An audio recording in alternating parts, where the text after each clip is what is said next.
جو شخص اپنے والدین کی ان کی زندگی میں خدمت نہیں کر سکا کسی وجہ سے، یا ان کا نافرمان رہا، اور اب ان کی وفات کے بعد وہ یہ چاہتا ہے کہ وہ ان کی خدمت کر سکے، ان کا فرما بردار بن جائے،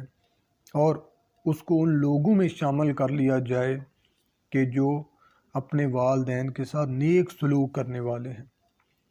تو اس شخص کو چاہیے کہ وہ اپنی زندگی میں چند اعمال کو اپنا لے، کیونکہ نبی کریم صلی اللہ علیہ وسلم کی حدیث مبارکہ ہے کہ جو شخص اپنے ماں باپ کے بعد ان کی قسم سچی کرے اور ان کا قرض ادا کرے، اور کسی کے ماں باپ کو برا کہہ کر انہیں برا نہ کہلوائے، وہ والدین کے ساتھ نیکوکار لکھا جاتا ہے، یعنی والدین کے ساتھ اچھا سلوک کرنے والا لکھا جاتا ہے، اگرچہ ان کی زندگی میں نافرمان تھا، اور جو ان کی قسم پوری نہ کرے اور ان کا قرض نہ اتارے اور اوروں کے والدین کو برا کہہ کر انہیں برا کہلوائے، تو وہ آگ لکھا جاتا ہے۔ یہ والی حدیث مبارکہ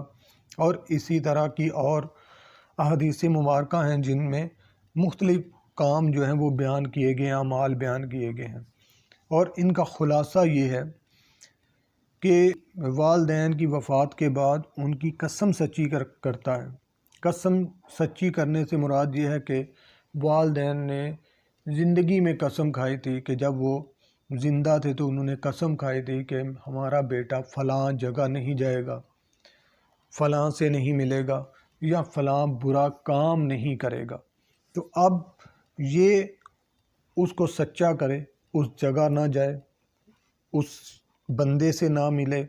اور وہ برا کام نہ کرے، تو یہ ہے قسم سچی کرنا۔ نمبر 2، ان کے اوپر اگر کوئی قرض تھا اور وہ قرض ادا نہیں کر سکے کسی وجہ سے اور ان کی وفات ہو گئی ہے، تو یہ ان کا قرض ادا کرے۔ تو یہ شخص جو ہے اسی طرح کسی کے ساتھ کسی کے والدین کو برا نہ کہے، کیوں کہ اس کے بدلے میں پھر وہ اس کے والدین کو برا کہیں گے، تو ایسا کوئی عمل نہ کرے کہ جس سے اس کے والدین کو کوئی شخص برا کہے۔ تو ایسا شخص نبی کریم صلی اللہ علیہ وسلم یہ جو حدیث مبارکہ بیان کی ہے،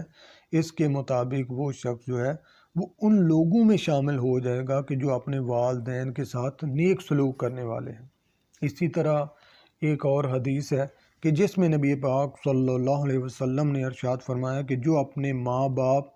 دونوں یا ایک کی قبر پر ہر جمعے کو زیارت کو حاضر ہو، اللہ تعالیٰ اس کے گناہ بخش دے اور ماں باپ کے ساتھ اچھا برتاؤ کرنے والا لکھا جائے۔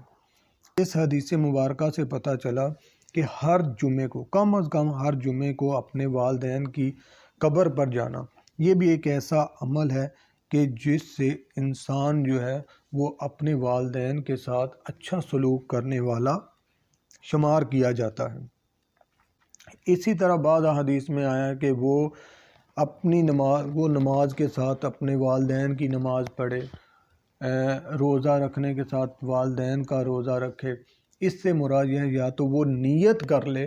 جو بھی نماز پڑھے اس میں ان کی نیت کر لے، ان کے ثواب کی نیت کر لے کہ اس کا ثواب میرے والدین کو بھی پہنچے، یا پھر نفلی نماز ان کی طرف سے ادا کرے کہ میں یہ نفل جو ہے وہ اپنے والدین کے ثواب کی، ان کا ثواب جو ہے میرے والدین کو پہنچے۔ اسی طرح روزہ، اور اگر ان پر پھر ایک حدیث میں آتا ہے کہ ان کی طرف سے حج کرے، تو اگر ان کے اوپر حج فرض تھا تو اب یہ ان کی طرف سے حج کرے۔ اسی طرح انہوں نے اگر کوئی وصیت کی ہوئی تھی تو یہ اب اس وصیت کو پورا کرے، اور اسی طرح اپنے والدین کے رشتہ داروں کے ساتھ اچھا سلوک کرے، ان کے جو دوست سے ان سے دوستی کو جو ہے وہ اچھے طریقے سے ان دوستوں کی عزت کرے، والدین کے دوستوں کی عزت اور احترام کرے اور ان کے ساتھ دوستی وہ قائم رکھے، اور سب سے بڑی بات جو ہے ان کے لیے ایصال ثواب کرے، اور سب سے بڑھ کر کبھی کوئی گناہ کر کے انہیں قبر میں ایذا نہ پہنچائے۔ اس کے سب اعمال کی خبر ماں باپ کو پہنچتی ہے۔ نیکیاں دیکھتے ہیں تو خوش ہوتے ہیں اور ان کا چہرہ چمکتا دمکتا ہے، اور گناہ دیکھتے ہیں تو رنجیدہ ہوتے ہیں اور ان کے قلب پر صدمہ ہوتا ہے۔ ماں باپ کا یہ حق نہیں کہ انہیں قبر میں رنج پہنچائے۔ اگر ہم یہ چند اعمال ہیں، اگر اپنی زندگی میں ہم یہ اپنا لیں تو اللہ تعالیٰ سے امید ہے کہ اللہ تعالیٰ ہمیں ان لوگوں میں شامل کرے گا کہ جو اپنے والدین کے فرما بردار ہیں، جنہوں نے اپنے والدین کے ساتھ نیک سلوک کیے۔ تو اب ہر وہ شخص کہ جس کو ان کی ظاہری زندگی میں، دنیاوی زندگی میں اپنے والدین کی فرما برداری نہیں کر سکے کسی وجہ سے، اور وہ نافرمان رہے ہیں، تو اب ان کی وفات کے بعد وہ یہ اعمال اختیار کر کے تو وہ اپنے آپ کو ان لوگوں میں شامل کر سکتے ہیں کہ جن کا شمار قیامت کے دن ان لوگوں میں ہوگا کہ جو اپنے والدین کے فرما بردار ہیں۔ اللہ تعالیٰ سے دعا ہے کہ اللہ تعالیٰ ہمیں اپنے والدین کی فرما برداری کرنے کی توفیق عطا فرمائے، ان کے حکم بجا لانے کی توفیق عطا فرمائے، اور جن کے والدین اس دنیا فانی سے رخصت ہو چکے ہیں ان کو ان کی قبر کی زیارت کرنے کی توفیق عطا فرمائے، ان کے لیے ایصال ثواب کرنے کی توفیق عطا فرمائے، اور نیک اعمال کرنے کی توفیق عطا فرمائے، اور ان کی اولاد کو اپنے والدین کے لیے صدقہ جاریہ بنائے۔ آمین۔